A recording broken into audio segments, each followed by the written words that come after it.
नमस्कार सरिताताई. आराधना ध्यानसाधना समूहातर्फे आपलं मनपूर्वक स्वागत. अनघाताई, ऋताताई आणि उपस्थित श्रोतेगण यांना माझा नमस्कार. खरं तर सरिता अवधानीताई म्हणजे आपल्या सर्वांना सुपरिचित असणारं असं व्यक्तिमत्व आहे. श्री गोंदवलेकर महाराजांचा अनुग्रह प्राप्त झालेल्या आणि नामदासी या नावाने आध्यात्मिक वाटचाल करणाऱ्या सरिताताईंची ओळख आपल्याला झाली ती विसरशील खास मला या सदरातून. खूप छान पद्धतीने ताई आपल्या सर्वांना उलगडत गेल्या. पुन्हा एकदा त्या आपल्याला भेटल्या त्या मालती देवी यांविषयी संवाद साधण्यासाठी. त्या आपल्या समूहावर आल्या आणि सुमधुर अमृतवाणीने त्यांनी आपल्या सर्वांना मंत्रमुग्ध केलं. आज आदिशक्ती आदिमाया या सदरा अंतर्गत संत गुणाई आणि संत राजाई याविषयी संवाद साधण्याकरिता सरिता अवधानीताई पुन्हा एकदा आपल्या विनंतीला मान देऊन आपल्या खास भेटीला आल्या आहेत. मी ताईंना विनंती करते, आपण आता माईक आपल्या हाती घ्यावा. धन्यवाद ताई. जय श्रीराम. नमस्कार.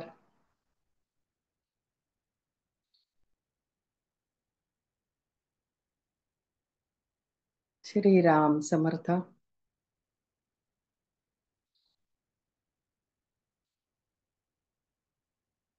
अनंत कोटी ब्रह्मांड नायक राजाधिराज सच्चिदानंद सद्गुरु श्री ब्रह्म चैतन्य महाराज की जय.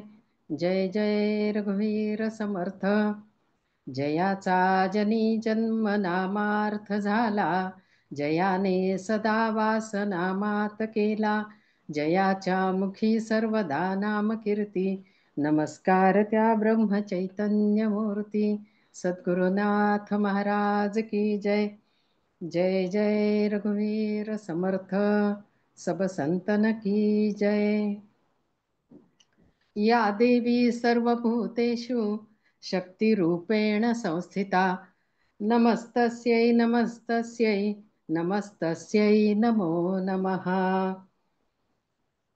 आराधना योग समूहातर्फे आपण सर्वांनी मला इथे आमंत्रित केलं आणि मला परत एकदा आपण संधी दिली, हे माझं भाग्यच आहे. तेव्हा आपण सर्वांच्या हृदयस्थ चैतन्यरूपी शक्तिरूपी अंतरात्म्याला आत्मारामाला मी मनापासून वंदन करते. आराधना समूहातील एक अतिशय प्रेमळ आणि शांत आणि उत्साही असं व्यक्तिमत्व ऋताताई देशमुख यांनाही मी वंदन करते. आपण सर्व मातांना मी वंदन करते. आणि आज आपला जो विषय आपण घेणार आहोत तो आहे संत गोणाई आणि संत राजाई. संत गोणाई ह्या श्री नामदेव महाराजांच्या मातोश्री आहेत, तर संत राजाई या नामदेव महाराजांच्या अर्धांगिनी किंवा पत्नी ज्यांना म्हणतो आपण त्या आहेत. या दोघींचं तसं बघितलं तर फार चरित्र आपल्याला कुठे सापडत नाही आणि तसं त्यांचं अभंग लेखनही त्या मानाने खूपच कमी आहे. परंतु ह्या दोघीही संतपदाला पोचलेल्या अतिशय उत्तुंग असं व्यक्तिमत्व आहे. आणि मला वाटतं बहुतेक गोणाई मातेचे 25 ते 30 असे काहीतरी अभंग आहेत आणि राजाई मातेचे 10 अभंग नामदेव गाथामध्ये आपल्याला सापडतात. आणि त्याचाच थोडासा आधार घेऊन काही विचार मी मांडायचा प्रयत्न करते आहे. आपण सर्वांनी ते स्वीकारावं, गोड मानून घ्यावं अशी प्रार्थना करते. तर सर्वप्रथम पांडुरंगाच्या चरणी सुद्धा आपण सर्वजण वंदन करूया. विठ्ठल विठ्ठल जय हरी विठ्ठल, विठ्ठल विठ्ठल जय हरी विठ्ठल असं म्हणून वंदन करते. आणि आजच्या विषयाला आता सुरुवात करते. श्री नामदेव महाराजांबद्दल तर आपल्याला सगळ्यांना बऱ्याच गोष्टी माहिती आहेत, अतिशय सुप्रसिद्ध आहेत. आणि त्यांच्या घरात मध्ये साधारण 14 सदस्य होते आणि 15वी जनाबाई होती. तर हे सगळेच्या सगळे संत पदाला पोहोचलेले आहेत. हे परमार्थातलं एक आगळं वेगळं असं उदाहरण आपल्या डोळ्यासमोर येतं. तर संत गोणाई आणि राजाई यांच्याबद्दल जाणण्यापूर्वी आपल्याला नामदेव महाराजांबद्दलही निश्चितपणे जाणून घ्यावं लागणार आहे. आणि अर्थात आपल्याला त्या सगळ्या गोष्टी माहितीच आहेत. लहानपणी नामदेव महाराजांना प्रचंड वेड होतं विठ्ठलाचं. अर्थात पुढेही ते चालूच होतं. पण अगदी बालवयात ते विठ्ठल विठ्ठल करत मंदिरामध्ये जायचे. आईने त्यांना दिलेलं नैवेद्य वगैरे ते घेऊन जायचे. आणि ती गोष्ट आपल्याला सगळ्यांना ज्ञात आहेच की पांडुरंगाने साक्षात त्यांचा तो नैवेद्य स्वीकारलेला आहे. त्यांच्या बालहट्टापुढे पांडुरंग पण शरण आलेले असावेत असं वाटतं.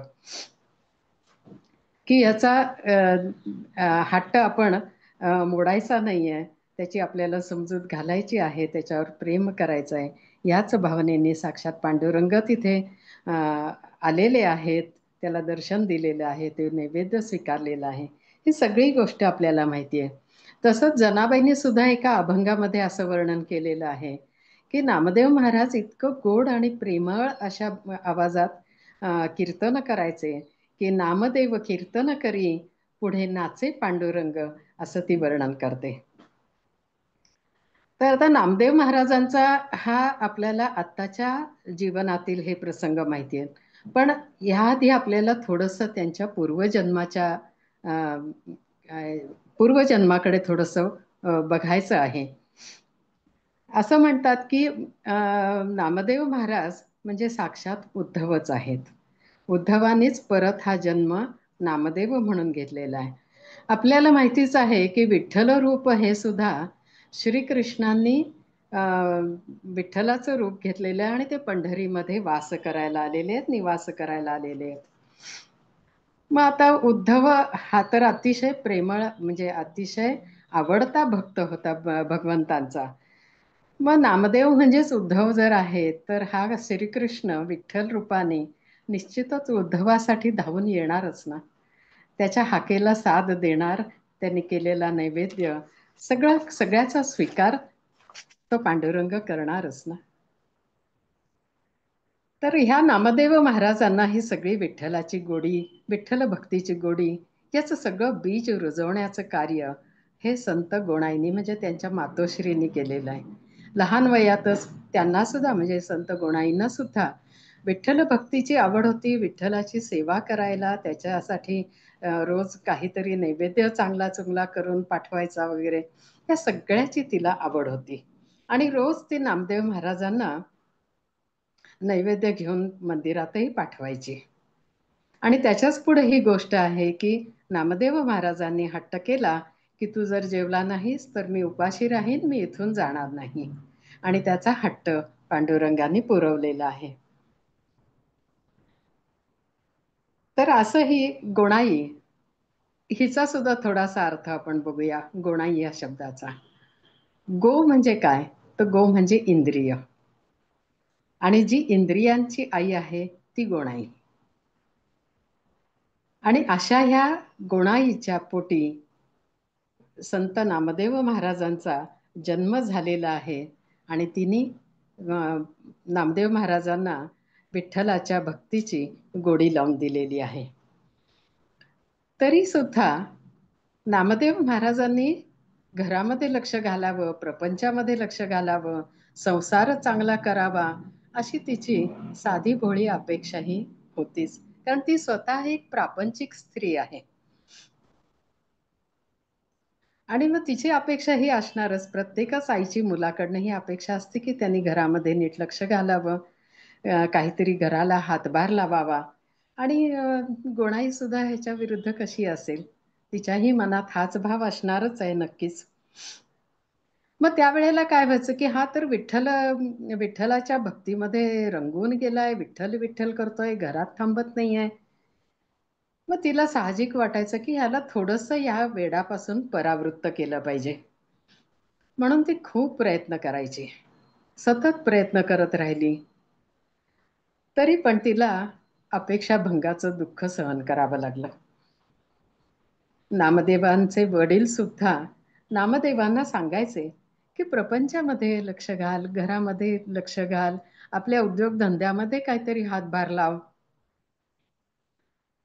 परंतु नामदेव महाराजांचं एकच वेड होतं, विठ्ठल विठ्ठल जय हरी विठ्ठल. आपला धंदा चालवावा, हातभार लावावा, ही अपेक्षा आई वडिलांची. संसारामध्ये सगळं काही चांगलं चुंगलं असावं, ही मातेची अपेक्षा, तशीच पत्नीची पण अपेक्षा. तर आई वडिलांच्या मनामध्ये की हा सतत विठ्ठल वेडामध्ये रमतोय, तर ह्याला कुठेतरी आता आपल्याला प्रपंचाकडे ओढ ह्याची वाढवली पाहिजे. म्हणून त्यांनी ठरवलं की ह्याचं लग्न करून द्यायचं. म्हणून मग गोविंद शेठ या सावकारांच्या मुलीशी म्हणजे राजाईशी त्यांचा विवाह लावून दिलेला आहे. आणि त्या विवाहानंतर त्यांना नारायण, महादेव, गोविंद म्हणजे गोंदा आणि विठ्ठल आणि लिंबाई अशा नावाची 5 मुलं झाली. आणि ही सारीच्या सारी मंडळी पुढं विठ्ठल भक्तीमध्येच लीन झालेली, उच्च पदाला प्राप्त झालेली आपल्याला पाहायला मिळतात. आणि हे खरं तर नामदेव महाराजांच्या भक्तीचं एक फळ आहे असं म्हणायला हरकत नाही. सुरुवातीच्या काळामध्ये आईने, पत्नीने सर्वतोपरी प्रयत्न केलेले आपण बघतो. नामदेव महाराजांनी इतर सर्व मुलांप्रमाणे, इतर सर्व लोकांप्रमाणे प्रपंच करावा यासाठी त्या दोघीही प्रयत्न करीत असत. नामदेव महाराज आता आपलं ऐकत नाहीत. मग आता काय करायचं? म्हणून मग गोणाई काय करते, तर विठ्ठलासमोरच आपली तक्रार मांडायला लागते. संताप व्यक्त करायला लागते. कधी कधी कठीण शब्दही ती वापरते. तरी सुद्धा तिची एक श्रद्धा याच्यातनं दिसून येते की काही झालं तरी म्हणजे हा विठ्ठलाच्या वेडाने जरी हे झालेला असला तरी याला प्रपंचाकडे वळवणारा हा विठ्ठलच असणार आहे, पांडुरंगच असणार आहे आणि तोच आपल्याला सहाय्य करेल, ही तिची एक भोळी भाबडी अशी श्रद्धा होती. मग तिलाही असंच वाटायचं की आपल्या मुलाने प्रपंचामध्ये लक्ष घालायलाच हवंय. तर आता आपणही या परिस्थितीमध्ये असतो तर आपल्यालाही नक्कीच असं वाटलं असतं आणि वाटतंच. तर आताच्या काळामध्ये सुद्धा आपण बघतो की आई वडिलांना आपलं मूल डॉक्टर व्हावं, इंजिनियर व्हावं किंवा मुलाचं सुद्धा ध्येय ठरलेलं असतं, मला अमुक अमुक व्हायचं आहे. परंतु जर एखादं मूल म्हणालं की मला विठ्ठलाची भक्ती करायची आहे, मला परमेश्वराची प्राप्ती करून घ्यायची आहे, मला ग्रंथांचं सेवन करायचं आहे, तर अशा वेळेला आपण बघतो की त्या मुलाला समाज वेड्यात काढतो. एखादं मूल नाम घेत असेल, ग्रंथ वाचत असेल, अरे हे काय वय आहे का, हे सगळं म्हातारपणी करायचं असतं, अशी सर्वसाधारण विचारसरणी अजूनही आपण बघतो. प्रपंच करावा, सुख प्राप्त करून घ्यावं, धनधान्य मिळवावं, संपत्ती मिळवावी आणि त्याचा आनंद घ्यावा, अशीच आपली सर्वसाधारण सामान्य लोकांची ही धारणा असते. मग पूर्वीच्या काळातले ह्या गोणाईची अशीच अपेक्षा असेल तर त्यात चूक काय आहे ना? मग अशी ही जी गोणाई आहे ती आता विठ्ठलाबरोबर संवाद साधत आहे. संवाद साधते किंवा वाद घालते ज्याला म्हणू, असंही म्हणता येईल की ती वाद घालते. अर्थात वाद घालणं हा एक व्यावहारिक दृष्ट्या मी म्हणत आहे. खरं तर ही एक वेगळीच अवस्था तिची आहे. म्हणजे ती प्रत्येक गोष्ट विठ्ठलाच्या कानावर घालत आहे की नामदेव असा करतो, तसा करतो, त्याचं लक्ष नाही, त्यांनी अमुक करायला हवंय वगैरे वगैरे, ह्या सगळ्या गोष्टी ती पांडुरंगाच्या समोर मांडत आहे, म्हणजेच निवेदन करत आहे. आणि खरं तर निवेदन करणं म्हणजेच आत्मनिवेदन करणं आहे. नवविधा भक्तीमधली ही सर्वात वरची पायरी आत्मनिवेदनाची आहे आणि त्यातूनच पूर्णपणे समर्पण अवस्था ही प्राप्त होते किंवा भक्त स्वतःला परमेश्वराच्या चरणी समर्पित करीत असतो. तर आता ही गोणाई अभंगातून पांडुरंगाबरोबर वाद घालते असं मी म्हटलं. तो संवाद पण आहे, त्याच्यामध्ये एक प्रेमळ भाव पण आहे, आर्जव पण आहे, सगळंच आहे, विनवणी पण आहे. आणि हे सगळं कशातून तिच्या मनामध्ये आलेलं आहे, तर पांडुरंगावरची श्रद्धाच आहे ना ही, की तोच माझ्या सहाय्याला येईल. ही श्रद्धा आहे.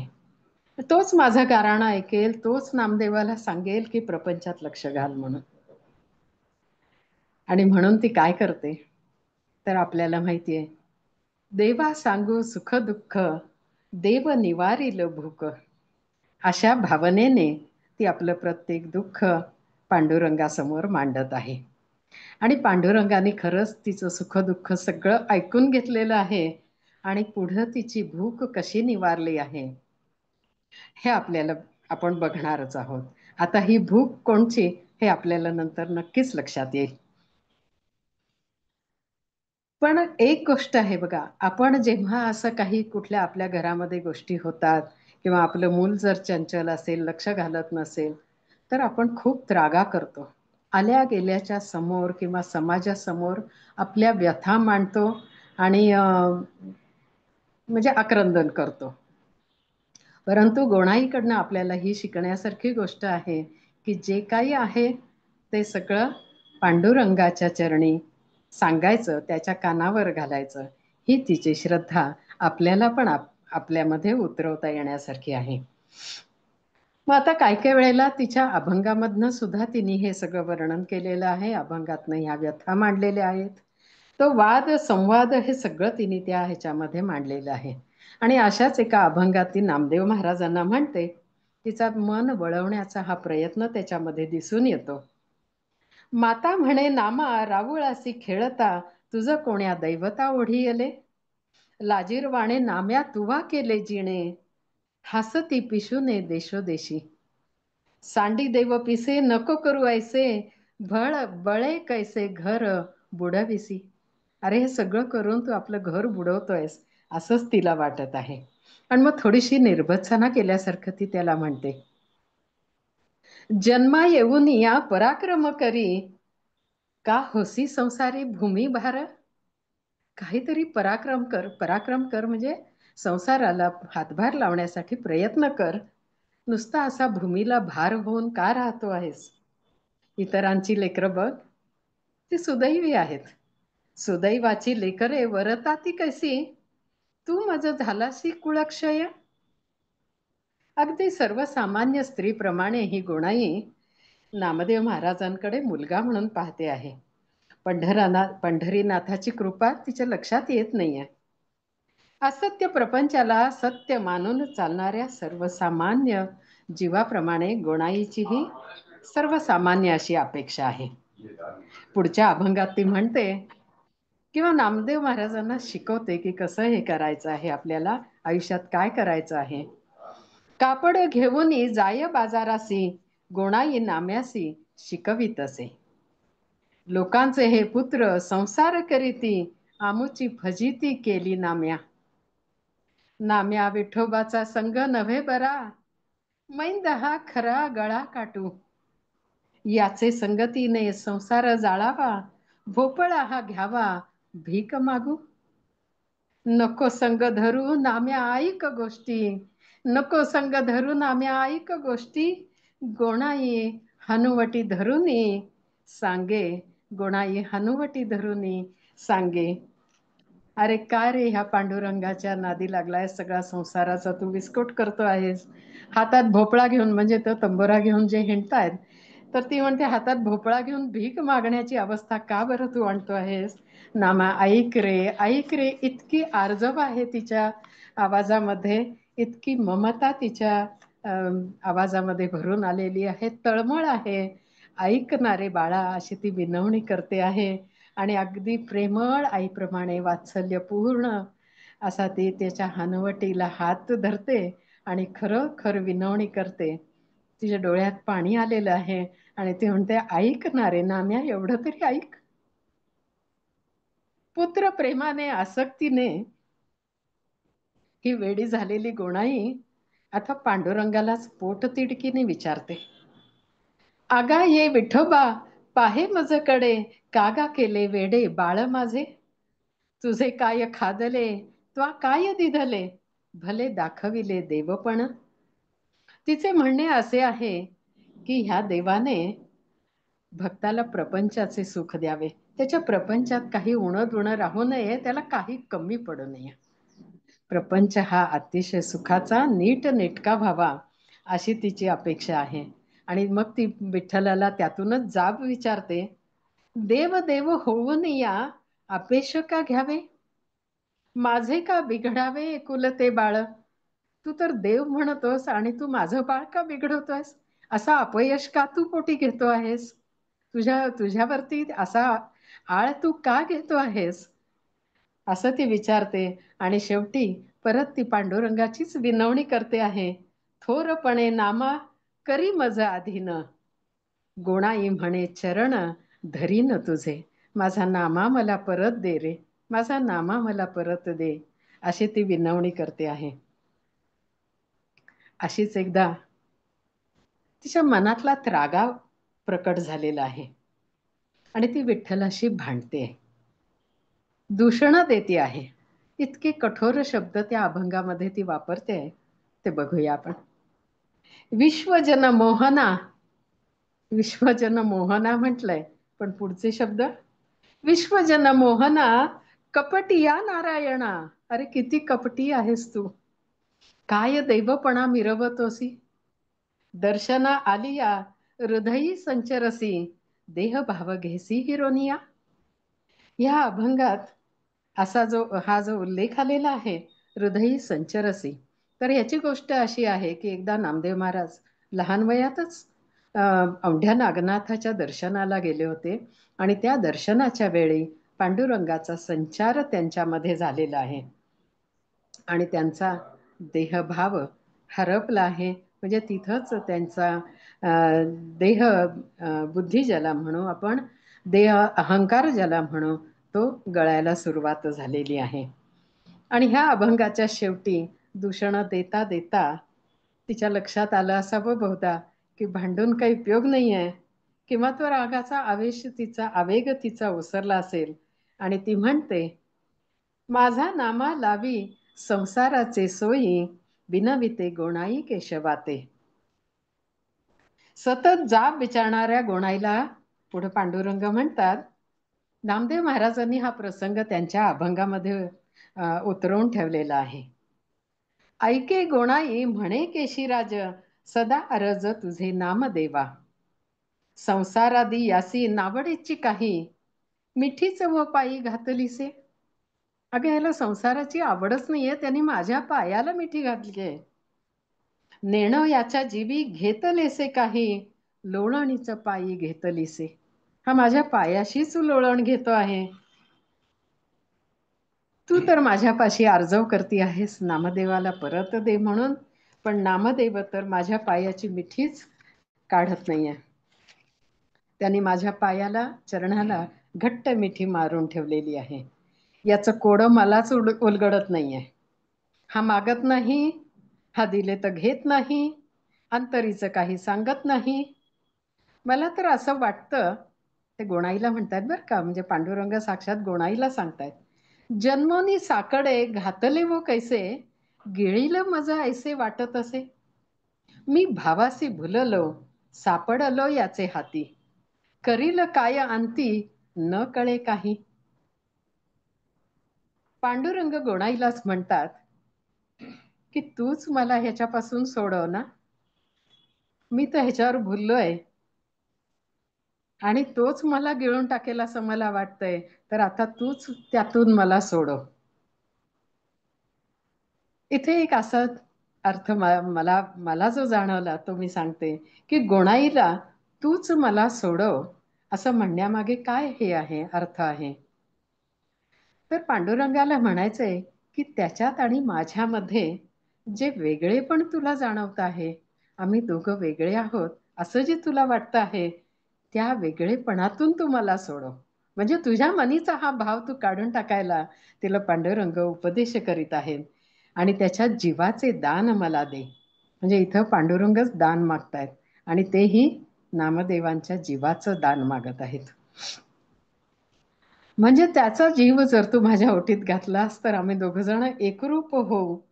आणि असं असतं की भक्ताच्या योगाने देवाला जिवंतपणा येत असतो, कारण भक्ताचा तो प्राण, भक्त हा परमेश्वराचा प्राण असतो आणि त्याच्यातूनच परमेश्वराला देवपण प्राप्त होत असतं.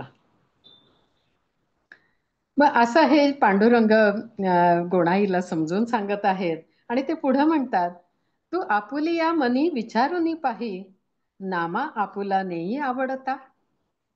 माय लेक दोघे साम्राज्य करा, घ्यावे धरणीवर सुख याचे. कठीण बोल तुझे बहुसाल ऐकिले, कठीण बोल तुझे बहुसाल ऐकिले, नाहीत वागे पाहिले मागे पुढे. असे हे विठ्ठलाचे बोल ऐकून नामदेव महाराज खूप उदास झालेले आहेत. आपल्यासाठी पांडुरंगाला किती कष्ट, किती वाईट शब्द झेलावे लागत आहेत, किती यातना त्याला होत असतील, अशा ह्याने नामदेव महाराजच उदास झालेले आहेत. त्यांच्या मनाला यातना झाल्यात आणि म्हणून ते म्हणतात, शेवटी पांडुरंगाला म्हणतात, नामा म्हणे देवा ऐसे कैसे घडे, सृष्टी ही पै बुडे तरी न सोडी तुझं. इतका निर्धार आहे त्यांचा की जसं समर्थांनी म्हणलं आहे की परमेश्वरासाठी जीवलगांच्या तुटी पडाव्यात, तसंच इथे नामदेव महाराज पण सांगत आहेत की सगळी सृष्टी मी बुडवायला तयार आहे, ती बुडाली तरी चालेल, पण मी तुला सोडणार नाही. आणि असे हे नामदेव महाराज त्यांच्या लक्षात आलं की आपल्या मातेला फक्त प्रपंचातलं सुख हवंय, तिला आत्मसुखाची गोडी माहितीच नाही आहे. परंतु प्रपंचाचं स्वरूप म्हणजे अपुरेपणाच आहे. त्याच्यामध्ये सुख कसं प्राप्त होणार हे नामदेव महाराजांना माहिती आहे. आणि खरं सुख जे आहे ते आत्मसुख आहे हे जाणणारे नामदेव महाराज मग आपल्या मातेला म्हणतात, साधा वया आत्मसुख ते हे विटेवरी देख, नको जाऊ परदेशी वास करी पंढरीशी. भावधरी बळकट मुखी नाम एकनिष्ठ, नामा म्हणे गोणाबाई सर्व सुख याचे पायी, सर्व सुख याचे पायी. अशी ही विठ्ठलाला सतत नामा परत दे म्हणून मागे लागणारी ही गोणाई विठ्ठलाच्या भक्तीत त्यांच्या चरणी शरण कशी आली, लीन कशी झाली, संत पदाला कशी पोचली, हेही आता आपण बघूया. गोणाईने प्रत्येक अभंगातून तिचे भाव व्यक्त केलेले आहेत आणि तिला जी प्रचिती आली ती पण तिने अभंगामधून लिहून ठेवलेली आहे. पुढे नामदेव महाराजांचा आणि गोणाईचा संवाद नामदेव महाराजांनी पण उतरवून ठेवलेला आहे. तो अभंग थोडासा त्यातल्या काही ओळी आणि थोडासा प्रसंग अशा रूपाने मी आपल्या समोर मांडत आहे. गोणाई रोज पांडुरंगासाठी नैवेद्य पाठवायची, नामदेव महाराज तो घेऊन जायचे. ही सगळी गोष्ट आपल्याला पूर्णपणे माहितीच आहे. तर असं हे पांडुरंग रोज नैवेद्य स्वीकारायचे. आणि त्यावेळेला नामदेव महाराजांची देहावस्था ही अतिशय वेगळी असायची. त्यांचं देहभान सुटलेलं असायचं. आणि एके दिवशी काय झालं त्याचं वर्णन आहे.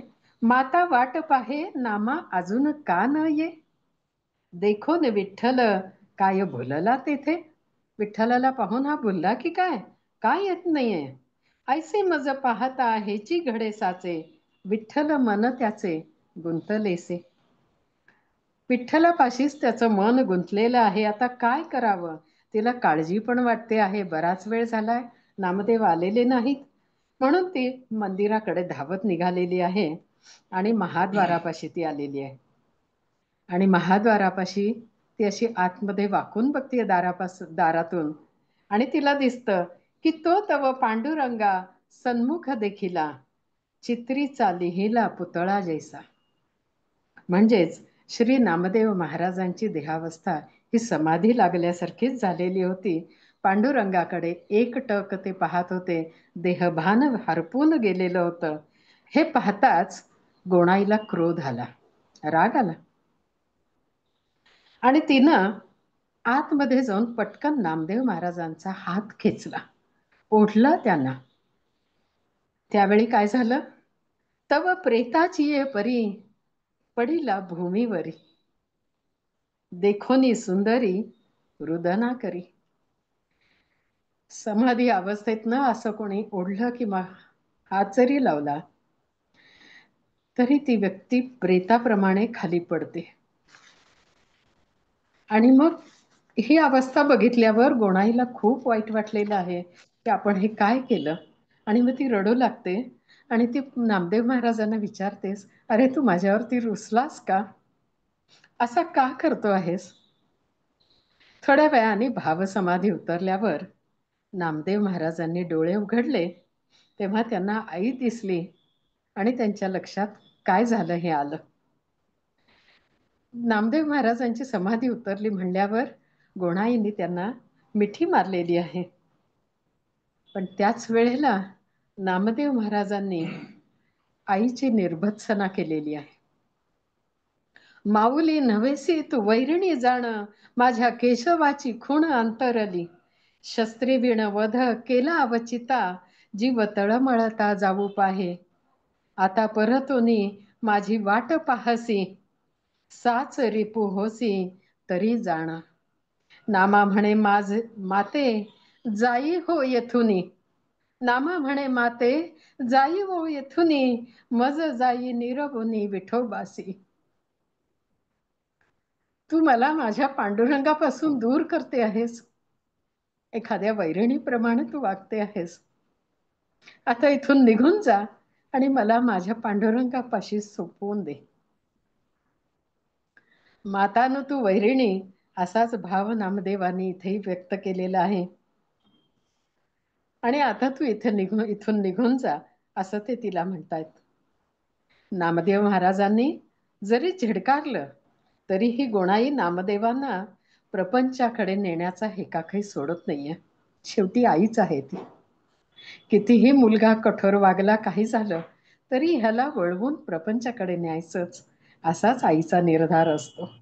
आईला त्यामध्येच सुख वाटत असतं.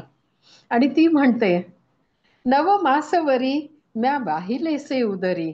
9 महिने मी तुला माझ्या उदरी वाहिलेलं आहे. आस केली थोरी होसी म्हणून.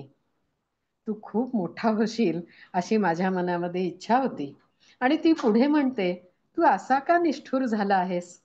सगळे सोयरे सोडून असा निलाजरा का झाला आहेस? प्रेम पिसे तुझं लाविले विठ्ठले, रूप दावुनी केले तद्रूप तुझं. ती म्हणते की तुला पांडुरंगाने प्रेमाचं वेळ लावून दिलेलं आहे, प्रेम पिस तुला केलेलं आहे आणि रूप दावून त्याने तुला तद्रूप केलेलं आहे. म्हणजे खरं तर इथं तिच्या ही तद्रूप अवस्था लक्षात आलेली आहे. पण कितीही झालं तरी आईचं मन हे आईचंच मन. तिला असं वाटतं की ह्यानी आई बाप म्हणून आपल्याकडे बघावं. पण हा तर सतत विठ्ठलाकडेच बघतो आहे, विठ्ठलाच्याच चरणी राहतो आहे. म्हणजे आता तुला आई बाप असे राहिलेलेच नाहीये, सगळं काही तुझं विठ्ठल विठ्ठलच झालेलं आहे. विठ्ठलाचा संग तुला आवडतो, याचे खरं सांगू बाळा, याचे परिणाम चांगले नाहीत बरं, असं ती त्याला समजूनही सांगत आहे. परंतु नामदेव महाराज तिला म्हणतात, नामा म्हणे माते वाया का कष्टसी, विठोबा जीवेसी जडला जाणं. अगं किती परिश्रम करतेस मला पांडुरंगापासून दूर करण्यासाठी, काय एवढे कष्ट घेतेस? माझ्या जीवामध्ये आता तो फक्त पांडुरंगच आहे. गोणाईने जणू नामदेवांना विठ्ठलापासून दूर करण्याचा निश्चयच केलेला असावा. ती विठ्ठलाला म्हणते, श्रेष्ठ जन तुझ्यासारखा देव नाही असे म्हणतात. म्हणजे सगळे संत सज्जन मंडळी म्हणतात की तुझ्यासारखा देव नाही. म्हणजे पांडुरंगाला म्हणून तर माऊली म्हणतात ना सगळेजण. आईची माया तिच्यामध्ये आहे आणि मग तुला एका आईची व्यथा कळत नाही का रे? असाच तिच्या म्हणण्याचा हेतू आहे. माझे बाळ तुझ्या दर्शनाला आले आणि तू त्याला भुलवून टाकलास. या अभंगात ती पुढे म्हणते, जीव मी देईन का नामाने येईन. नामाला नेलं नाही तर आता मी जीव देईन, नाव मी करीन गोता माझी. सगळ्या गोतांमध्ये आप्त इष्टांमध्ये मी माझं नाव करेन की मी नामाला परत आणलेलं आहे. तिने नामाला खरंच परत आणलेलं आहे बरं का. ह्याचा अर्थ आपण पुढे बघूया. आता बरवी विचारी अगा ये श्रीहरी, माझा नामा करी मज अधीन, नाही तरी जीवत्व वेचीन तुझे पायी, विनविते गोणाई केशी राजा. आपलं मूल आपल्यापासून दुरावत आहे, याच्या अनंत यातना ती सहन करत आहे, झेलत आहे. तिच्या सहनशक्तीलाही काही माणूस म्हणून एक मर्यादा आहे. आणि म्हणून ती पांडुरंगाला काय म्हणते, तर शपथ घालायचं अस्त्र ती काढते. म्हणजे शपथ घातल्यानंतर आपण ऐकतो तसं पांडुरंग ही शपथ घातली की ऐकेल, असा भाबडा भाव तिच्या मनामध्ये आहे. आणि म्हणून ती पांडुरंगाला म्हणते, माझा नामात दे ना मला. जेणे तुझे नाम घेतले ते संसारा वेगळे केले. ज्यांनी ज्यांनी तुझं नाम घेतलं त्यांना तू संसारापासून वेगळं केलंस. आता तुला मी सांगते पंढरीराया, आता जेविसी तरी तुझं आण. आता जर तू हा नैवेद्य स्वीकारलास तर तुला माझी शपथ आहे, ऐकोनी हासे जगत जीवन. हा भाबडा भाव बघून परमेश्वराच्या चेहऱ्यावर थोडस स्मित आलेलं आहे, की आता हिची समजूत घातलीच पाहिजे. हिला ह्या अवस्थेतून आता बाहेर काढलं पाहिजे. आणि म्हणून पांडुरंगाने काय केलं, तर गोणाईला सांगितलं, तुझा नामा मी तुला परत दिला आहे, याला घेऊन जा. गोणाईने अतिशय आनंदाने नामदेवांचा हात धरलेला आहे. तिला खूप आनंद झालाय, डोळ्यात अश्रू आलेले आहे. माझं मूल परत मला मिळालेलं आहे. त्याचा हात हातात घेऊन ती आनंदाने निघाली आहे. तिचं लक्ष तिच्याच त्याच्यामध्ये आहे, की माझा नामा मला परत मिळालेला आहे. आणि मध्येच तिचं लक्ष नामदेवांकडे जातं. माय पाहे नामदेव, तव तो झाला केशवराव. माय म्हणे नये कामा, तुझी करणी तुझीच. माय म्हणे नये कामा, तुझा ओपिला तुझं नामा. हा नामा आता तो केशवराजच जर झालेला आहे, तर हा नामा तुलाच मी अर्पण करते आहे, असं ती म्हणते. गोणाई म्हणे हरी, तुझी करणी तुझची वरी. ही सगळी तुझीच करणी आहे. क्षणात तू नामदेव होतोस, क्षणात तू विठ्ठल होतोस, सर्व काही तूच आहे, अशी तिला ती प्रचिती आलेली आहे. गोणाईच्या हाती विठ्ठलाने नामा दिला. याचा थोडा गूढार्थ किंवा थोडंसं असं माझं चिंतन जे मला जाणवलं, विठ्ठलानेच गोणाईला नामा दिला म्हणजे नाम दिलं. कारण ती सतत विठ्ठल विठ्ठल म्हणते आणि माझ्या नामाला दे, माझ्या नामाला मला परत दे, असं म्हणते. म्हणजे माझ्या नामाला, म्हणजे तुझं जे नाम आहे त्या नामाला मला दे, असं ती मागत आहे. आणि मग ते नाम साक्षात विठ्ठलाकडून तिला मिळालेलं आहे. विठ्ठल विठ्ठल जय हरी विठ्ठल. आणि ते नाम तिने जपायला सुरुवात केली आहे. आणि नाम जपता जपता ती जपत पण होती आणि जपत पण होती बरं का. तर तिला त्या नामामध्ये साक्षात पांडुरंग दिसला, विठ्ठल दिसला, विठ्ठलाचं दर्शन झालं. ही पण तिची खरी योग्यताच आहे. उच्च पातळीवरती पांडुरंगाने तिला नेलेलं आहे. सतत कर्मयोगामध्ये रत असलेली ही गोणाई आता पूर्णपणे भक्ती मार्गाकडे वळलेली आहे. नामस्मरण भक्तीमध्ये तल्लीन झालेली आहे. अशीच मला यामध्ये भाव असा माझ्या चिंतनामध्ये आला. नामदेव महाराजांच्या मुलाने गोंदा याने आपल्या अभंगामध्ये कोणाईबद्दल काही प्रसंग किंवा तिच्याबद्दलचे काही विचार त्यांनी मांडलेले आहेत. श्री नामदेव महाराजांनी अर्पण केलेला नैवेद्य साक्षात विठ्ठल व रुक्मिणी माता आणि नामदेव महाराज असे तिघ एकत्र मिळून जेवतात, हे गोणाईने एकदा बघितलं होतं. पांडुरंगाने ही प्रचिती तिला दिलेली होती. आणि मग तिला तो पश्चाताप झालेला आहे. ती पूर्णपणे पांडुरंगाच्या चरणी शरण झालेली आहे आणि विनवणी करीत आहे. असा हा अभंग गोंदा यांनी लिहिलेला आहे. नामयाची माता काय म्हणे देवा, मज तू केशवा कोपू नको. मज कोपू नको देवा पांडुरंगा, गोणाई गोविंदा विनवीतसे. ही गोणाई गोविंदाला म्हणजे श्रीकृष्णाला, विठ्ठलाला विनवणी करते, माझ्यावर रागवू नकोस आणि मला दूरही लोटू नकोस. सर्वस्वी मी अपराधी, हा पश्चाताप व्यक्त करते आहे ती.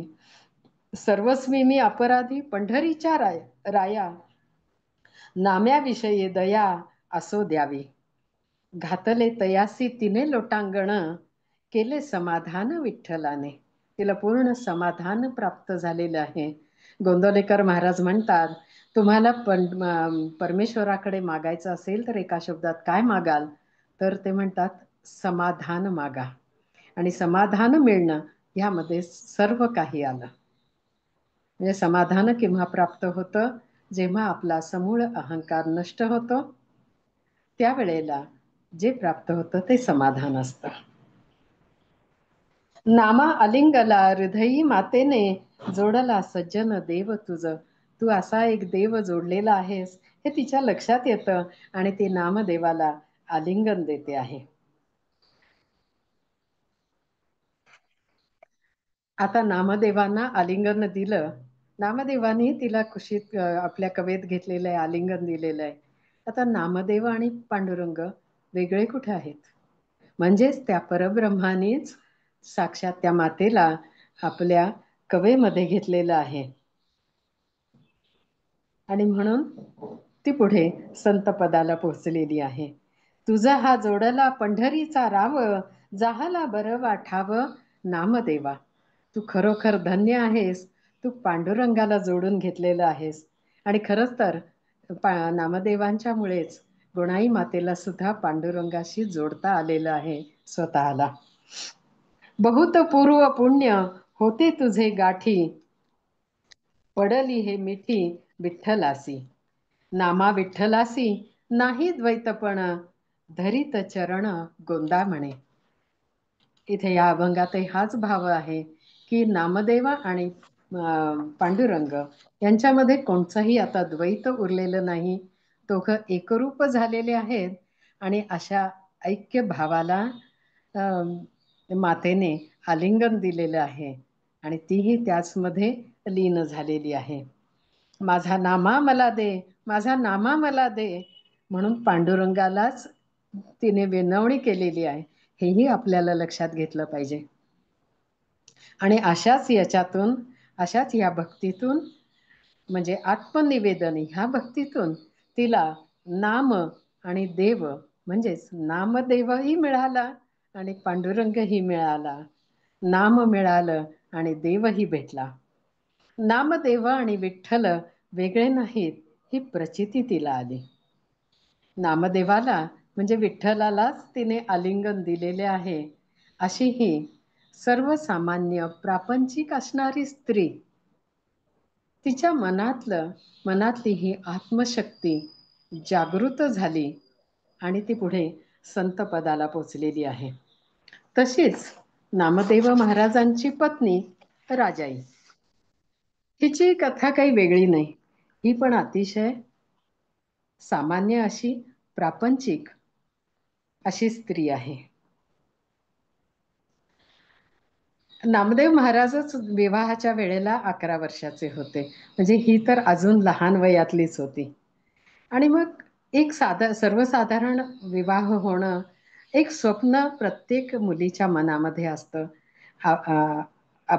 म्हणजे आपला नवरा कसा असावा, आपलं घरदार कसं असावं, आपल्याला अमुक मिळावं, तमुक मिळावं, सुख मिळावं, आनंद मिळावा, या सगळ्या गोष्टी प्रत्येक स्त्रीच्या, मुलीच्या मनामध्ये निश्चित असतात.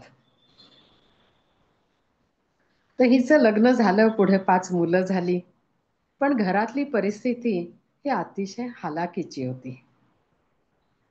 खूपच म्हणजे नामदेव महाराजांचा धंद्याकडे वगैरे लक्ष नसल्यामुळे एकट्या पित्याच्या सगळ्या ह्याच्यावरती जो धंदा तो करत होते शिवणकामाचा वगैरे, त्यातून जे अर्थार्जन प्राप्त व्हायचं त्यावरच हे सगळं त्यांचं चाललेलं होतं. आणि नामदेव महाराज तर अखंड विठ्ठल भक्तीमध्येच रममाण झालेले होते. ते प्रपंचामध्ये अडकलेलेच नाहीत. जसे आई वडील नामदेव महाराजांना परावृत्त करायला बघत होते, तशी ही राजाई सुद्धा नामदेव महाराजांना प्रपंचाकडे लक्ष द्या म्हणून विनवणी करत होती. आईचं बोलणं वेगळं आणि पत्नीचं बोलणं वेगळं असतं. एक मर्यादा असते पत्नीची आणि ती कधी तिने उल्लंघलेली नाहीये. आता ह्या सासू-सुनांमध्ये सुद्धा एक आपल्याला गोष्ट म्हणजे त्यांच्यातलं एक साम्य आपल्याला बघता येतं, की ह्या दोघी जरी नामदेव महाराजांनी प्रपंचात यावं म्हणून मागं लागत असल्या, तरी विठ्ठलच आपल्याला मदत करेल ह्या भावनेने त्या विठ्ठलाशी संवाद साधायच्या. तर राजाही विठ्ठलाशी आणि जास्ती करून रखुमाबाईशी संवाद साधत असलेल्या आपल्याला बघायला मिळतात. हा त्यांचा श्रद्धाभाव आहे. आणि त्यातूनच त्यांना हळूहळू नामदेव महाराजांची योग्यता ही कळून आलेली आहे आणि त्या विठ्ठलाच्या चरणी लीन झालेल्या आहेत. संत गोणाई म्हणजे गोणाई माता वात्सल्य ममतेतून नामदेव महाराजांना कधी कठोर वचन ऐकवत असे, तर राजाई मात्र पती देव आहेत या भावनेतून विनवणी करत असते. ती म्हणते, तिचेही अभंग आहेत, ती अभंगातून म्हणते, आई जे शिकवी ती ते तुम्ही नाही का? आई जे शिकवते तुम्हाला ते तुम्ही का ऐकत नाही? असं ती विचारते. नाही भयशंका लौकिकाची, तुम्हाला लौकिकाची काही भीती वगैरे मनामध्ये नाहीये का? लावोनी लंगोटी झाले ती गोसावी, आमुची उठाठेवी कोण करी? घरामध्ये इतकी माणसं आहेत. मोठा प्रपंच होता. त्यांच्या प्रपंचामध्ये साधारण 14 सदस्य आणि 15वी दासी जनाबाई ही पण होती. म्हणजे एकूण 15 माणसं त्या कुटुंबामध्ये होती. पुढे ती नामदेव महाराजांना म्हणते, तुम्हाला असं वेड कोणी बरं लावलं? तोडी आला मोह सोडी आली माया, भुलविले तुमची या चित्ता कोणे? कवणे पुण्य ऐसी जोडी जोडी आली जोडी, केली बिघडा बिघडी आम्हा तुम्हा. म्हणजे तुमच्यात आणि माझ्यामध्ये हे सगळं प्रपंचाचं हे जे आहे सुख वगैरे ते सगळं बिघडून गेलेलं आहे. तुमची ही गती लेकुरी नेणती, तुमची ही गती लेकरांना कळत नाहीये. हा घरचार म्हणजे हा व्यवहार वगैरे कसा चालवायचा हेही कळत नाहीये. आणि म्हणून माझ्या चित्तामध्ये उद्वेग निर्माण झाला आहे. कवणा जीवीचे सांगे सुख दुःख, हे मी कोणाला हे सुख दुःख सांगू? सर्वस्वे सांडोनी धरिला तुम्ही देव, येणे पुसीला ठाव संसारीचा. आमची कणव न वाटेची काही, विनविते राजाई नामदेवा. राजाई रखुमाबाईंशी संवाद साधते आहे. रुक्मिणीला सांगितले की विठोबाला ती सांगेल. म्हणजे साधारणपणे असं असतं की पत्नी आपल्या पतीच्या कानावर घालते आणि पतीचं मन वळवून भक्तासाठी तर अशी ही रुक्मिणी बरोबर ही संवाद साधते आहे आणि आपलं मन रुक्मिणी समोर उघड करीत आहे. वस्त्र पात्र नाही खावया जेवायासी, नाचे अहर्निशी निर्लज्जसा. 14 मनुष्य आहेत माझ्या घरी, हिंडती दारोदारी अन्नासाठी. बरा मार्ग तुम्ही उमजवणी सांगा, नामयाची राजाई भली नव्हे. म्हणजे ती रुक्मिणीला सांगते की तुम्हीच आता पांडुरंगाला समजून सांगा की आम्हाला घरामध्येही हाल अपेष्टा सहन कराव्या लागत आहेत.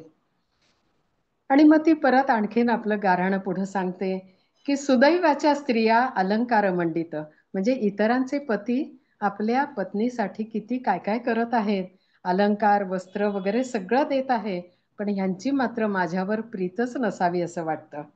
दरिद्रे विश्रांती घेतली व कैसी, सांगो कोणापासी माऊलीये. मोडकं खोपट आहे, वारा भरभराट आतमध्ये शिरतो आहे, खूप कष्ट होत आहेत ग माते, कोणाला सांगू मी हे. अशी ती आपल्या प्रपंचाची दैन्यावस्था रुक्मिणी मातेसमोर मांडत आहे. आणि ती पुढे विनवणी करते, होणार होऊन गेले शिकवू आता काही, विनविते राजाई रखुमाईसी. जे होणार आहे ते होतच राहिलेलं आहे, होतच आहे, आणि जे होऊन गेलंय ते होऊन गेलेलं आहे, काय सांगू मी आता तुला. म्हणून ती प्रार्थना तिची विनवणी करते की तूच काहीतरी आता मार्ग आम्हाला दाखव.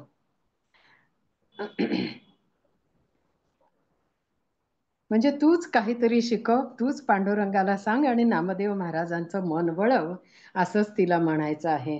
आणि म्हणून ती रुक्मिणी मातेला सांगते की तुम्हीच आता तुमच्या भ्रताराला शिकवा. शिकवा हो रुक्मिणी आपुली या कांता, का आम्हा अनाथा कष्टवितो. ती म्हणते माते, ह्यांना आमची काहीच चिंता नाही. आणि मग पुढे काय होतं की असं ते सतत हालाकीच्या ह्याच्यामध्ये ती राहिलेली आहे.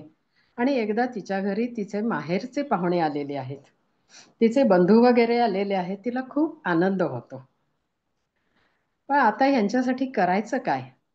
आणि ती बंधू समोर आपलं मन थोडंसं उघडं करत असतानाच नामदेव महाराज पण येतात. आणि मग ती नामदेव महाराजांना विचारते की यांना सगळ्यांना भोजनासाठी काय करू.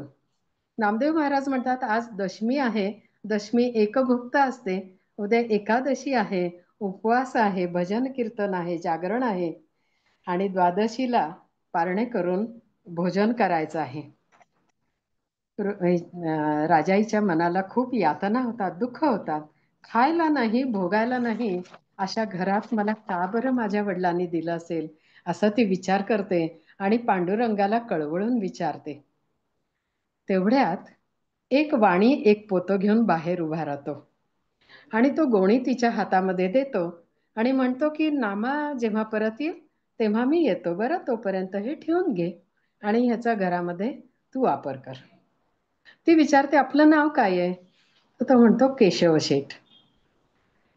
आणि मग हे सगळं झाल्यावरती थोड्या वेळाने नामदेव जेव्हा घरी येतात आणि हे सगळं ऐकतात, बघतात ती गोणी आलेली आहे वगैरे, त्यांना खूप वाईट वाटतं की माझ्या पांडुरंगाला किती कष्ट घ्यावे लागले. आणि मग ती राजाई ती गोणी उघडते तर आतमध्ये वरई असते आणि एक छोटं मडकं असतं. त्या मडक्यामध्ये सुवर्णाचे होन भरलेले असतात. त्यातले काही होन काढून ती एका दुसऱ्या मडक्यामध्ये ठेवते आणि आतमध्ये लपवून ठेवते आणि नामदेव महाराजांना हे सगळं दाखवते. नामदेव महाराज म्हणतात हे ज्याचं आहे त्याला देऊन टाकू, म्हणून सगळ्या ब्राह्मणांना बोलवून ते आपलं ऋण फेडून टाकतात. मग राजाई काय करते तर तिच्या लक्षात येतं आपण आतमध्ये काही होन ठेवलेले आहेत आपल्यासाठी म्हणून, घरासाठी म्हणून. आणि मग ती आत आणायला जाते, मडक्यामध्ये हात घालते तर आतमध्ये कोळसे असतात. आणि मग तिच्या लक्षात येतं की ही पांडुरंगाची करणी आहे, तो कुठल्याही मायामोहामध्ये आपल्याला ठेवत नाही आहे. आणि मग अशीच एकदा ती खूप कंटाळलेली असते आणि म्हणते आता हे कसं किती आपण सहन करायचं. म्हणून ती ठरवते की आता सरळ आपण मुलाबाळांसहित भीमेमध्ये म्हणजे भिवरेमध्ये आपण जीव द्यायचा. म्हणून ती मुलाबाळांसहित भिवरेमध्ये जीव द्यायला जाते, उडी मारते. पण तेवढ्यात पांडुरंग तिला वाचवतात, नामदेव महाराज तिला वाचवतात, बाहेर काढतात आणि घरी घेऊन यायला लागतात. तर वाटेत तिला एक मेलेला साप दिसतो. ती त्या सापाला उचलून घेते आणि म्हणते ह्याला शिजवून खाऊ, म्हणजे हे विष खाऊन तरी आपण मरून जाऊ, म्हणजे ह्या सगळ्यातनं आपली मुलांची सगळ्यांची सुटका होऊन जाईल. आणि मग ती तो साप घेऊन घरी येते, मडक्यामध्ये त्याचे तुकडे करून शिजायला घालते. थोड्या वेळाने मुलं विचारतात आई झाला का स्वयंपाक. ती मडकं उघडते, त्याच्यावरचं झाकलेलं ताट काढते, बघते तर मडकं सगळं सुवर्णाने भरून गेलेलं असतं. आणि मग तिला आपल्या पतिदेवांच्या योग्यतेची जाणीव होते, पांडुरंगाच्या कृपेची जाणीव होते आणि ती नामदेव महाराजांच्या चरणी शरण येते. राजाईने धरिले नामयाचे चरण, कृपादृष्टी पाहणे आम्हाकडे. आमच्याकडे कृपादृष्टीने पाहावे अशी ती विनवणी त्यांची करत आहे. आणि जो परमेश्वराच्या चरणी शरण येतो त्याला परमेश्वर आपल्या जवळ घेतो, त्याला तत्काळ आपल्यासारखा करतो. विठ्ठल विठ्ठल म्हणत नामदेव महाराज पांडुरंगासमोर उभे राहिले. विठ्ठला तुझं काहीच कळत नाही रे. आणि पुढे ते म्हणतात तूच सर्वत्र भरून राहिलेला आहेस, असं पांडुरंगाची विनवणी करतात, त्यांची स्तुती करतात, संकीर्तन करतात, विठ्ठल विठ्ठल जय हरी विठ्ठल असं म्हणत ते घरी येऊन थोडीशी विश्रांती घ्यायला म्हणून आडवे होतात. त्यांना झोप लागते आणि त्यावेळेला राजाई म्हणते, राजाईला त्यांच्या अंतरात चाललेला विठ्ठल विठ्ठल हा नाद ऐकू येतो. नामदेव महाराज तर नाम घेत नाही आहेत, पण तिला साक्षात तो नाद ऐकू येतो. आणि मग राजाई म्हणते, राजाई म्हणे प्रयत्न चले तेथे आता, प्रार्थू पंढरीनाथा बहुता परी. राजाईने धरिले विठोबाचे चरण, कृपादृष्टी पाहे आम्हाकडे. म्हणजे राजाईच्या लक्षात आलं की काहीही प्रयत्न न करता हा नामाचा नाद जिथं उमटतो आहे, म्हणजे साक्षात भगवंतच त्या हृदयामध्ये आहेत. आणि मग ती पुढे नामदेव महाराजांच्या चरणी शरण येऊन म्हणते, मी तव अज्ञान न कळे तुमचा महिमा, अपराध क्षमा करा माझा. संपूर्ण शरणागतीचा हा भाव आपल्याला इथे दिसून येतो. अंतरीची खूण काही सांगा मज, जे तुम्ही हृदयी बीज धरुनी असा. वा, तिच्या ते लक्षात आलेले की ह्यांच्या हृदयामध्ये साक्षात परमेश्वर आहे. हे नामाचं बीज त्यांनी आत हृदयामध्ये धरून ठेवलेलं आहे. आणि मलाही आता ही तुमच्या अंतरीची खूण द्यावी, अशी ती अगदी तळमळीने कळवळून प्रार्थना करत आहे. नामदेवांची खूण तिला पटलेली आहे आणि तीच खूण आपल्याही अंतरात यावी, अशी तिला आता, असे तिचे भाव आता जागृत झालेले आहेत. आणि ह्यामुळेच तुम्हालाच जे सुख प्राप्त झालेलं आहे तेही आम्हाला प्राप्त व्हावं, असं ती नामदेव महाराजांना म्हणत आहे. तुम्हाला जो आनंद प्राप्त झालेला आहे तो तुमचा आनंद कधी भंगतच नाही. त्या आनंदाची प्राप्ती आम्हालाही व्हावी, असं म्हणून ती विठ्ठलाच्या चरणी शरण आलेली आहे. आणि ती म्हणते, इच्छा तृष्णा देही मालवली कल्पना, सदा समाधाना इंद्रियासी, माय बापे मज दिधले तुमच्या हाती, जन्मोनी सांगाती लावी आले. म्हणजे आता आधी ती थोडं दूषण देत होती की माझ्या आई वडिलांनी काय या दारिद्र्यामध्ये मला लोटलं, पण तिला खरं दारिद्र्य कोणचं आहे ते कळालं आहे आणि कोणची श्रीमंती आहे नामदेव महाराजांची ती कळालेली आहे. आणि म्हणून तिला धन्य वाटतं की माझ्या मायबापांनी मला तुमच्या हाती सोपवलेलं आहे आणि माझा जन्म सार्थकी लागलेला आहे. आणि नामदेव महाराजांची आपण केलेली निर्भत्सना याचा तिला अतिशय पश्चाताप होतो आहे. मला तुमचा महिमा कळला नाही, अशी ती कबुली पण देत आहे. आणि शेवटी ती म्हणते, आता ये संसारी मीच धन्य जगी, जे तुम्हा अर्धांगी विनटले, परी मला एक वेळ घाला विठोबाचे पायी, विनविते राजाई नामदेवा. अतिशय कळवळ्याने ती विनवणी करते आहे की मला आता विठोबाच्या पायी तुम्ही घाला. नामदेव महाराजांचे पुत्र गोंदा राजाईंची एकरूप अवस्था आपल्या अभंगामध्ये मांडतात. राजाईचा संशय फेडिला मनीचा, कळला पूर्ण साचा पांडुरंग, भावे ते राजाई म्हणे नामदेवा, सज्जन हा ठावा पांडुरंग, विठ्ठला वाचोनी आणिक नाही थोर, धरिला निर्धार राजाईने, विकल्प सांडुनी मन केले शुद्ध, धरिला गोविंद मना माझी, नामा राजाई जाहला एक भाव, लावी अले जीव विठ्ठला पायी. म्हणजे शेवटी या दोघींनी पण, गोणाई आणि राजाई यांनी दोघांनीही जीवाचं दान विठ्ठलाच्या चरणी दिलेलं आहे.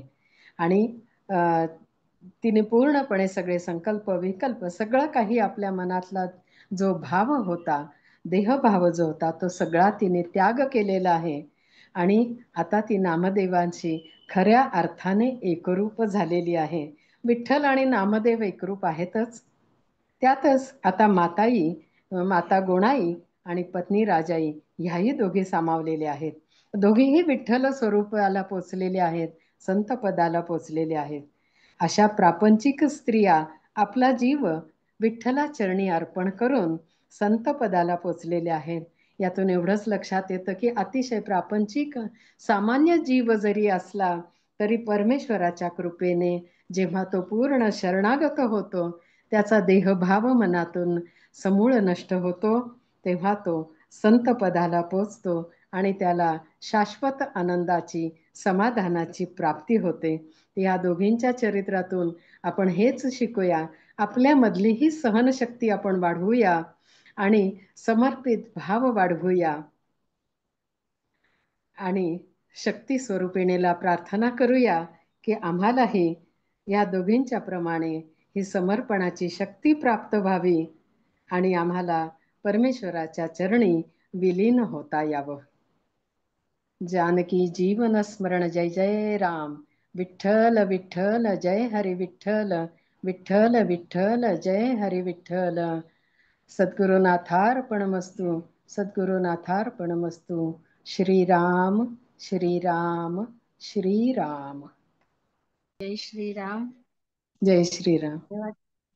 धन्यवाद ऋताताई. आपल्या प्रयत्नांमुळे आज आम्हाला सरिताताईंचं संत गोणाई आणि संत राजाई यांची माहिती मिळाली, म्हणजे जे आम्ही कधी ऐकलंच नव्हतं ह्या दोन स्त्री संतांबद्दल.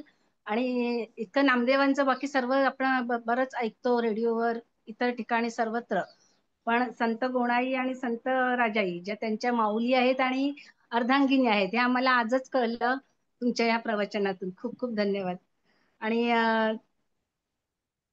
त्या दोघीही कशा आपल्या, म्हणजे आता तुमच्या ह्या सर्व ह्याच्यातून असं जाणवलं की त्याही जरी संत नामदेव एवढे मोठे होऊन गेले विठ्ठल भक्त, पण त्यांची आई आणि पत्नी दोघी आपल्या सर्वसामान्यांप्रमाणेच त्यांच्या भावना होत्या. म्हणजे असं नाही तर असं वाटतं ना अगदी की खरं. एखादा संत असेल तर त्याची आई म्हणजे किती आणखी उच्च विचारांची, म्हणजे उच्च ह्याची असेल, तर तसं नव्हतं. त्याही आपल्याप्रमाणेच होत्या, फक्त त्या पण विठ्ठलाशी समरूप झाले. म्हणजे जे काय त्यांना कंप्लेंट्स करायच्या होत्या ह्यांच्याबद्दल, नामदेवांबद्दल, तर ते विठ्ठलांशी, म्हणजे असं आपल्यासारखं आपण कसं चार चौघात बोलतो, आल्या गेल्याशी बोलतो, असं असं न करता त्यांनी ते विठ्ठलाशीच नातं जोडलं होतं आणि विठ्ठलाकडेच त्या सांगाडा घालत होत्या. नामदेवांबद्दल जे काही सांगायचं होतं ते फक्त त्या देहबुद्धीत राहून अगदी ते खरं. करत होत्या. आणि तुम्ही ते त्यांची उदाहरणं दिलेली आहेत. तर देव म्हणतोस व माझं पोर का बिघडवतोस, असं विठ्ठलाला हम्म. म्हणजे ते देहबुद्धी असल्यामुळेच त्या असं विचारत होत्या. आणि नंतर विठ्ठलही गोणाईला सांगतात काय? की माझ्यात माझ्यात आणि नामदेवात जे वेगळे पण तुला दिसतंय, तर ते दुजे भाव, तर तो दुजा भाव तू सोडून दे आणि आम्ही एकच आहोत. एक नामदेव आणि मी वेगळे नाही आहोत, तर तो दुजा भाव तू सोडून दे म्हणून.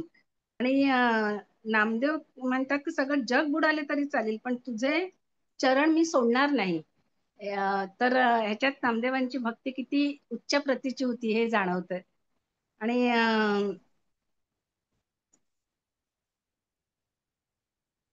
हा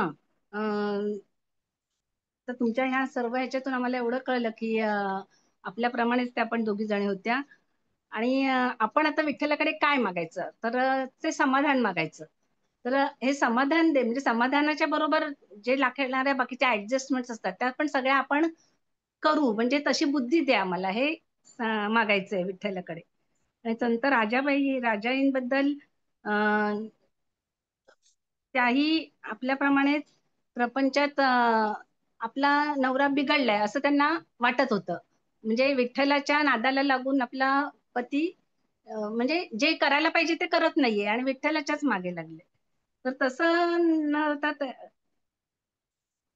विठ्ठलानेच नामदेवांच्या भक्तीने हे होऊन, म्हणजे प्रसन्न होऊन त्यांना कशी ते सुवर्ण मोहरा त्या मडक्यामध्ये त्याचं दर्शन दिलं.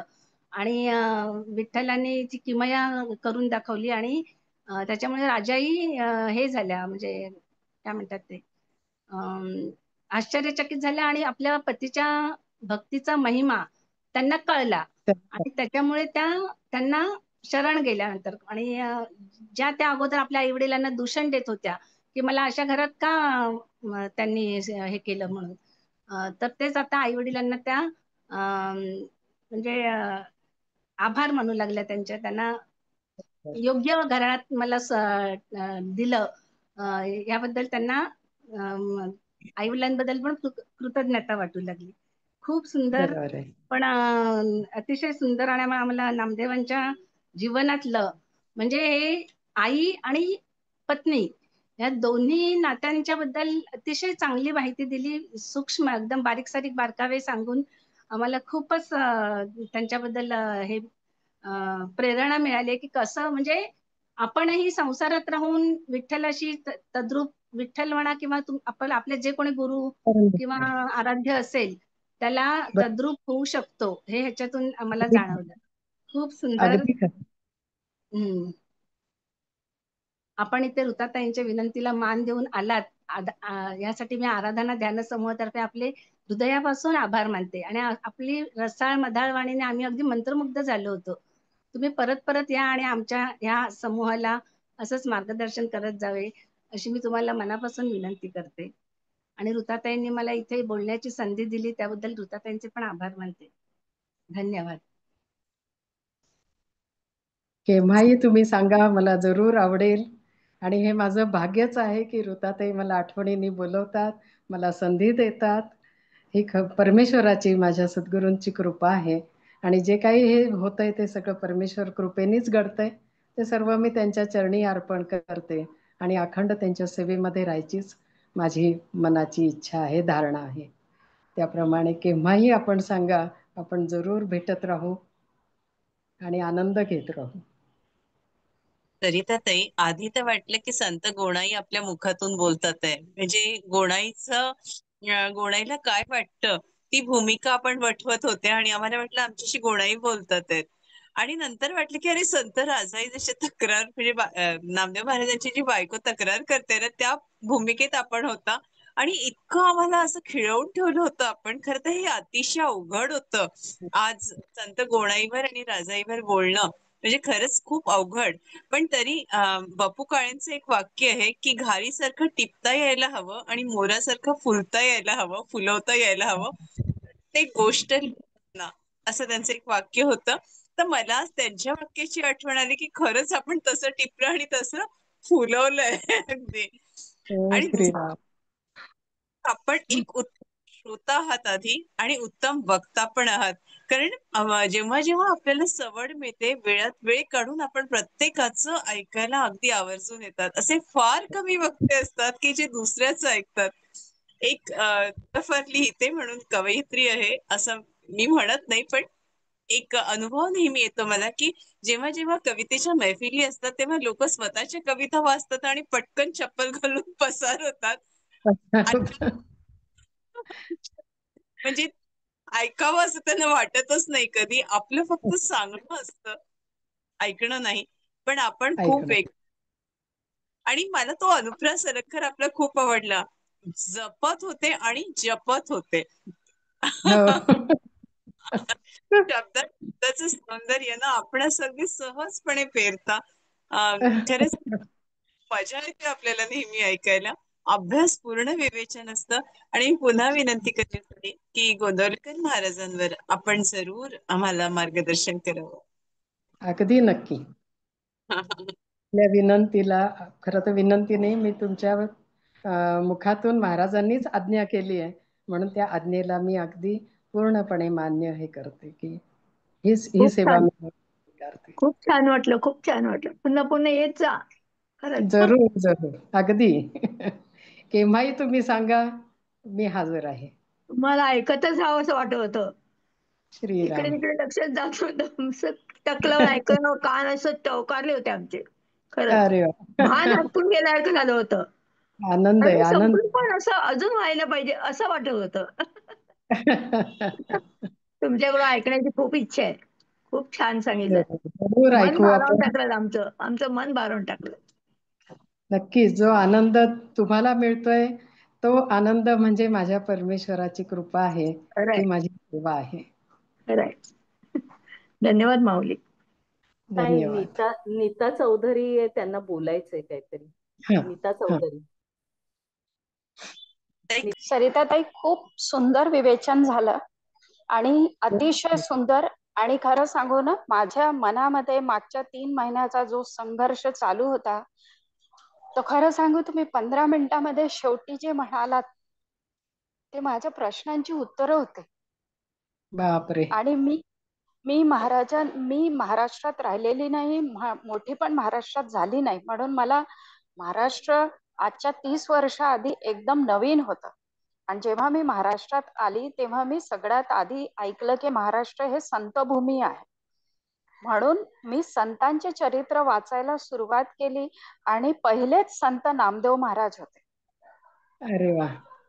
आणि मी त्यांचं पुस्तक घासघाई पांडुरंगा वाचलं होतं आणि त्यामध्ये संत राजाई, संत गोणाई आणि महाराजांचं पंजाबमध्ये झालेलं कार्य वाचलेलं होतं.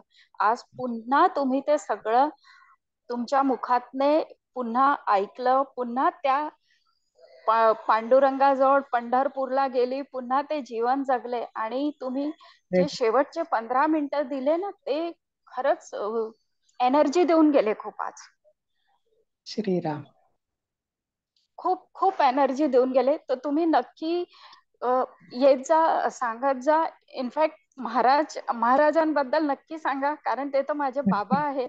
तर मला माझ्या बाबांबद्दल ऐकायला भेटणार आणि सोबत त्यांची आई गीता आई, त्यांची प्रथम पत्नी आणि त्यांची द्वितीय पत्नी, त्या आईंचे काय कार्य होते महाराजांच्या याच्यात, कारण ते खूपसं माहिती नाही आहे त्याबद्दल, पण त्यांची भूमिका खूप मोठी निश्चित असणार. नक्कीच तर नक्कीच. ते सुद्धा तुमच्या मुखातने ऐकायला मिळेल तर आम्हाला खरंच खूप जरूर घेऊया. बरं वाटेल. जरूर घेऊया आणि त्याच्यात. नक्की नक्की. आणि खूप खूप धन्यवाद तुम्हाला. महाराज तुम्हाला उदंड आयुष्य देव आणि हेल्दी वेल्थी ठेव, कारण तुमच्या माध्यमातून आमची सुद्धा भावभक्ती वाढते. श्रीराम श्रीराम. खूप खूप धन्यवाद ताई. ऋताताई तुम्हाला सुद्धा खूप खूप धन्यवाद. धन्यवाद. आणि म्हणते सगळ्यांना परत माझा नमस्कार. जरूर जरूर. म्हणायची हेच नाही, आता तुम्ही मला म्हणायचं काही कारणच नाही आहे. मी अखंड तुमच्या सगळ्या ग्रुप बरोबर आहे. हक्काने बोलवायचं आणि ऐकायचं, आनंद घ्यायचा. नक्की. ते सगळ्यांची रजा घेतो. जय श्रीराम. जय श्रीराम. जय जय श्रीराम. श्रीराम. जय श्रीराम. जय